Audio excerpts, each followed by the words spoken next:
حضرت ابن الجوزی رحمۃ اللہ علیہ فرماتے ہیں کہ ایک درویش تھے، حضرت ابو ہاشم ان کا نام تھا۔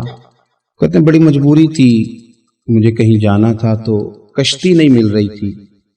اچانک ایک کشتی گزرنے لگی تو میں بھی سوار ہونے لگا تو ملاح نے مجھ سے کہا کہ یہ ایک صاحب بیٹھے ہیں، بڑے امیر ہیں، ساتھ ان کی کنیز ہے، انہوں نے مجھ سے بک کر لی ہے، ساری کی ساری کی عقیدہ سی سالم کرا لیا ٹانگا، وہ ساری کی ساری بک کر لی ہے، تو میں تو کسی کو نہیں بٹھا سکتا۔ تو وہ جو صاحب بیٹھے تھے بڑے سیٹھ آدمی تھے، کہنے لگے میاں آپ کسی اور کشتی میں، اور جو ان کی کنیز تھی نا وہ کہنے لگی چہرے سے کوئی نیک آدمی لگتا ہے، چلو اتنی سواریوں کی جگہ ہے، کسی کونے کھدرے میں بیٹھ جائے گا، ہمارا کیا جائے گا۔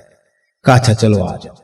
کہتے میں کونے میں بیٹھ گیا، تھوڑا رستہ آگے گیا، انہوں نے کھانے کا سامان نکالا، مجھے بھی کھلایا، لیکن کھاتے کھاتے میری نظر پڑی تو اس میں تو شراب کے برتن بھی تھے معاذ۔ پھر اس شخص نے کھانا کھانے کے بعد اس کنیز سے کہا کہ مجھے معاذ اللہ گانا سناؤ۔ وہ گانے گانے لگی، یہ میری طرف متوجہ ہونے لگا، مجھے کہنے لگا سنو، میں نے کہا میں یہ نہیں سنتا۔ پھر میری طرف شراب بڑھائی، میں نے کہا میں نہیں پیتا۔ تو کہنے لگا تو کیا سنتا ہے، تو کیا سنتا ہے؟ تو کہنے لگے میں سناؤں کیا سنتا ہوں؟ کہا سنائیے۔ فرماتے میں نے قرآن پاک پڑھنا شروع کر دیا۔ کچھ لوگ، میں آپ کو یقین سے کہتا ہوں، کچھ لوگ ایسے ہیں جن کی زندگی دور گزر گئی ہے مسجد سے، انہیں کو بندہ چاہیے جو تھوڑا سا جا کے پیغام حق سنائے۔ یعنی ان کو پتہ ہی نہیں ہے کہ دین میٹھا کتنا ہے، حسین کتنا ہے، قرآن میں چاشنی کتنی، سرکار کی تعریف کا، نعت خوانی کا رنگ کتنا شاندار ہے۔ میرا یہ ماننا ہے کہ جسے رب رسول کے رنگوں کی خوشبو کا پتہ چل گیا نا، پھر دنیا کا کوئی اور رنگ اسے اپنی طرف مائل کر ہی نہیں سکتا، سوال ہی پیدا نہیں ہوتا۔ کچھ لوگوں نے سونگا نہیں ہے، آئے نہیں ہیں، قریب نہیں آئے۔ تو شیخ ابو ہاشم کہتے ہیں مجھے کہنے لگا سناؤ نا، امیر آدمی تھا، کبھی اس طرف گیا ہی نہیں تھا۔ ڈھیروں لوگ ہیں جو نہیں مسجد جاتے۔ الہاکم التکاثر حتی زرتم المقابر، اللہ فرماتے ہیں کہ تمہیں دولت کی ہرس نے اتنا عجیب الجھا دیا کہ قبروں تک پہنچ گئے۔ تو بہت سارے لوگ ہیں قبر میں چلے جاتے ہیں، مسجد میں نہیں آتے۔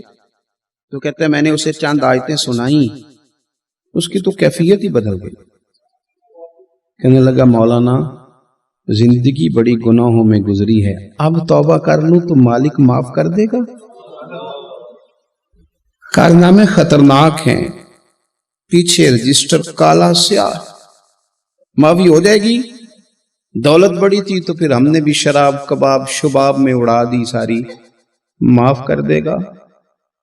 تو کہتے ہیں میں نے کہا ہو بندے کے آنے کی دیر ہے، اس کی رحمت تو فوراً ہی قبول کر لیتی ہے۔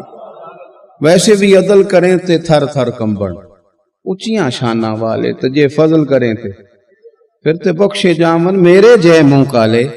کہتے اس نے اس کنیز کو آزاد کیا، دولت اللہ کی راہ میں خیرات کی، 40 سال میرے ساتھ رہا۔ پھر میں نے اس کی زبان سے سوائے خیر کے جملہ نہیں سنا، ایک کی بات کرتا تھا، کہتا تھا شیخ کاش آپ مجھے تھوڑا پہلے مل جاتے، زندگی سے یہ گلہ ہے کہ تو ذرا دیر سے ملا ہے، پہلے مل جاتے نا تو شاید میری زندگی کچھ اور دن بن جاتے، تھوڑی دیر اللہ والے کی صحبت۔ آپ فرماتے ہیں پھر وہ 40 سال کے بعد میرے سامنے انتقال ہوا، میں نے ہی دفن کیا، میں نے ہی قبر میں اتارا، جنازے کا اہتمام بھی میں نے ہی کیا۔ میرا یار تھا، دل لگ گیا تھا، پیار ہو گیا تھا، میں پریشان رہتا۔ ایک دن خواب میں مل کے مجھے کہنے لگا فکر نہ کر، میں نے اپنے رب کو بڑا ہی مہربان پایا ہے، میں نے اسے بڑا کریم پایا ہے، معاف کرنے والا پایا ہے، درگزر کرنے والا پایا ہے، اس نے فضل فرما دیا، میرے گناہوں پر اس کے عفو و درگزر کا قلم چل گیا ہے، اور میرے حق میں جو فیصلہ آیا ہے وہ رحمت والا ہی آیا ہے۔ جو لوگ کہتے ہیں نا میرا دل نہیں بدلتا، جو لوگ کہتے ہیں میری کیفیت نہیں بدلتی، ذوق نہیں آتا، تو یہ حدیث بتاتی ہے کہ ذوق بھی کوئی خاص صحبت میسر آئے تو پھر ہی قائم رہتا ہے۔ وہ جو محبوب علیہ السلام نے فرمایا نا کہ اللہ کا بندہ وہ ہے جسے دیکھو تو رب یاد آ جائے۔ خاص لوگ ہوتے ہیں جن کی صحبت میں بیٹھنے سے انسان کا دل اللہ سے جڑتا ہے، رسول اللہ صلی اللہ علیہ وسلم سے جڑتا ہے، دین پر عمل کرنے کو طبیعت چاہتی۔ ایسے لوگوں کی صحبت کتنی مفید ہے وہ ہمیں اس حدیث سے عکس کرنا ہے۔ حضرت حنظلہ رضی اللہ تعالیٰ عنہ اور مرکز وفا اور اس امت کے ادب اور عشق میں استاد حضرت ابو بکر صدیق رضی اللہ تعالیٰ عنہ، یہ دونوں حضور کی بارگاہ میں گئے، انداز کا اختیار کیا، کہنے لگے یا رسول اللہ صلی اللہ علیہ وسلم، ہمارے دل کی تو کیفیات دو قسم کی ہیں حضور، جب ہم آپ کے پاس ہوتے ہیں نا، جنت اور دوزخ کا ذکر سنتے ہیں، ہمیں یوں لگتا ہے جنت اور دوزخ ہماری آنکھوں کے سامنے، دل کے اندر فوراً جذبات ابھر آتے ہیں کہ اب ہر خیر کا کام کرنا، اب جنت ہی کی طرف مائل ہونا ہے، ہماری قلبی کیفیات، ہماری باطنی کیفیت بدل جاتی، نور علی نور ہو جاتا ہے سارا کچھ۔ لیکن حضور جب ہم آپ کی بارگاہ سے اٹھ کے گھر جاتے ہیں، بال بچوں کے پاس جاتے ہیں، تو پھر وہ حال نہیں رہتا، یا رسول اللہ صلی اللہ علیہ وسلم یہ کیا ہے؟ تو محبوب نے کیا فرمایا؟ آپ یقین کریں جو اہل طریقت اور تصوف ہے نا، یہاں ان کی روحیں مچل جاتی ہیں۔